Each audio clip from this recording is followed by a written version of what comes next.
Hi, this is Dr. Mark Hyman. Welcome to my weekly house call, your chance to ask me your questions.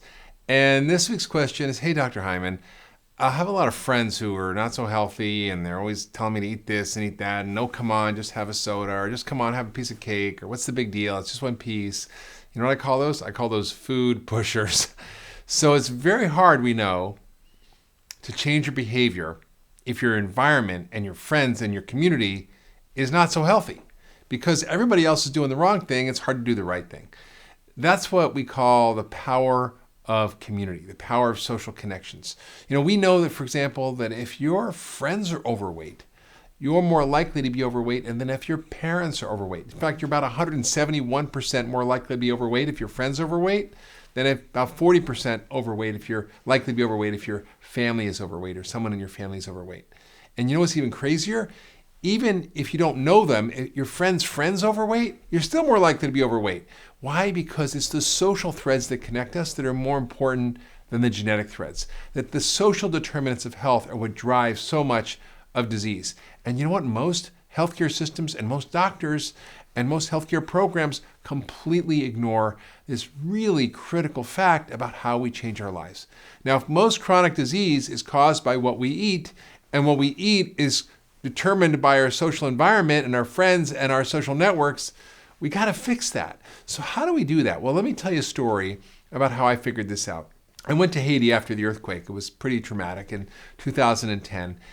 And I ended up meeting a doctor named Paul Farmer, who's an extraordinary guy who discovered that he could treat TB and AIDS in some of the poorest countries in the world, not through better drugs or medication or surgery or some great new medical innovation, but through the simple power of connection. He called it accompaniment. It's where we accompany each other to health. So in Haiti, where we went, he had been there, and I went down to Haiti with him after the earthquake. We saw the trauma and the destruction. It was awful, and we were one of the first doc groups on the ground in the hospital, in the main hospital in Haiti, and we did amputations. We had hacksaws and vodka. It was really frightening, and if you really want to know more about that experience from me, I'd encourage you to read my blogs about it that are on drhyman.com, but it's not for the faint of heart. And as part of that experience, I got to know Dr. Paul Farmer, and I got to understand his work, and I read his book about him called Mountains Beyond Mountains, and what he did with the power of community. And he literally trained thousands and thousands of community health workers, neighbors, to deal with what he called structural violence. Those are the social, political, and economic conditions that drive disease. And when I was there, I realized that, it's not just for infectious disease like TB and AIDS, but for chronic diseases. Because guess what? Obesity and diabetes, those are social diseases, and they need a social cure. It's not going to be fixed with going to the doctor's office. I mean, how many hours do you spend in the doctor's office here? Maybe a couple. How many hours are there in a year? Like 5,750, 60 something, right?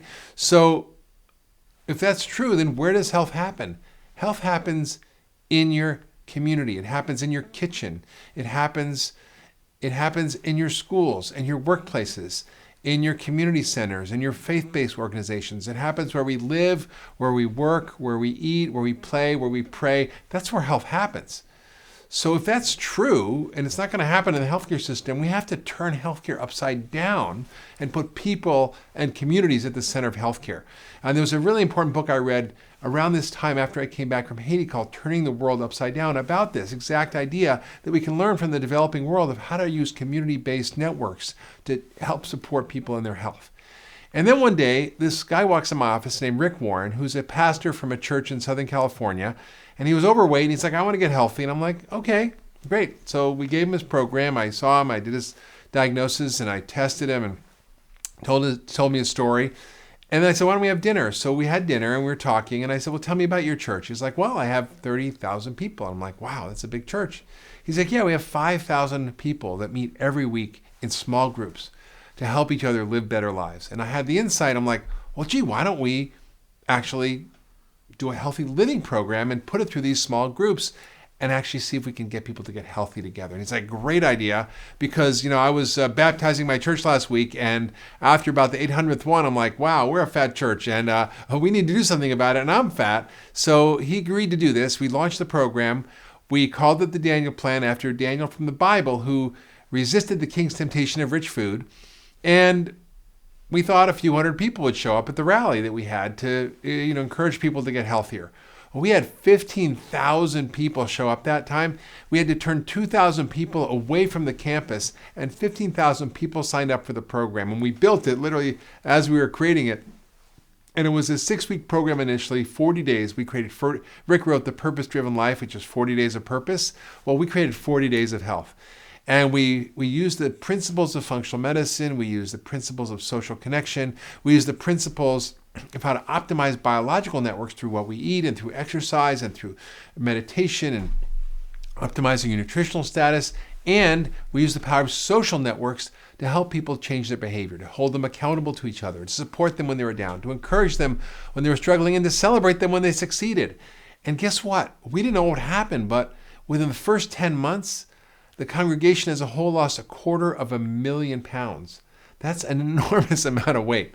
And they had all sorts of other benefits. Their depression lifted, their acne got better, their asthma, their migraines, their autoimmune disease. Even people who had all kinds of crazy symptoms that were plaguing them for years, when they got off the junk and ate real food, everything changed. They stopped feeding them ice cream socials and pancake breakfast. They're just trying to get their migrants to heaven early, which is kind of crazy. But we stopped all that. We got rid of the sodas, processed food. They changed what was in the refinery. They made exercise courses. They started having a farm and a garden on the campus of the church. And so all of a sudden the culture changed. It was cool to be healthy instead of cool to drink big gulps and eat at IHOP. So we actually changed the whole environment. And we ended up writing a book about it called The Daniel Plan. I wanted to call it The Jewish Doctor's Guide for Christian Wellness. That didn't go over so well with the publisher. And in fact, the book won the Christian Book of the Year award. And it's been profoundly impactful by changing the way people think about health. It's not about doing it on your own.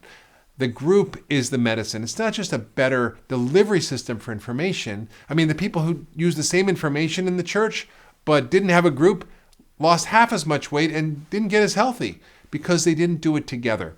So we know those social connections are important, that it's a social cure, that everybody, as Rick Warren likes to say, everybody needs a buddy. That getting healthy is a team sport. It's not about doing it on your own. And it's about getting with your friends and your community members to do it. So I encourage you to do this. And you should find someone who's interested to do this with you, whether it's one person, whether it's a health coach, a community health worker, whether it's just your doctor charging you and encouraging you on or helping you. You need to find someone who's your teammate on this journey. And better yet, find a small group. Get a small group of people together. Do it together. Do the 10-day detox together. Do the blood sugar solution together. Find the communities to do this with, and you'll see a tremendous change. And also, you can do it online. We have great Facebook groups, online community. We're launching our new online community soon, so check it out. And I also want to tell you, I'm also doing this not with only a church, but I'm also partnering with Zumba, which is one of the largest fitness companies in the world. They have thousands and thousands of instructors and have trained millions of people in Zumba every day. And you know what? They can act like community health workers. So we created a program called Plate by Zumba, which is a nutrition curriculum that I helped develop with Zumba and a few other experts. And we created a fantastic program to train them to just do simple things. And you don't have to be an expert. I mean, the community health workers in Haiti were not health experts. They just were there to accompany each other to health. And that's what I encourage you to do. Find someone, find a group, online, offline, accompany each other to health. Because getting healthy is a team sport. So I encourage you, if you like this video, share it with your friends and family on Facebook. If you're interested in hearing more from me, check out my weekly newsletter at drhyman.com and submit your questions, because next week I may make a house call to you.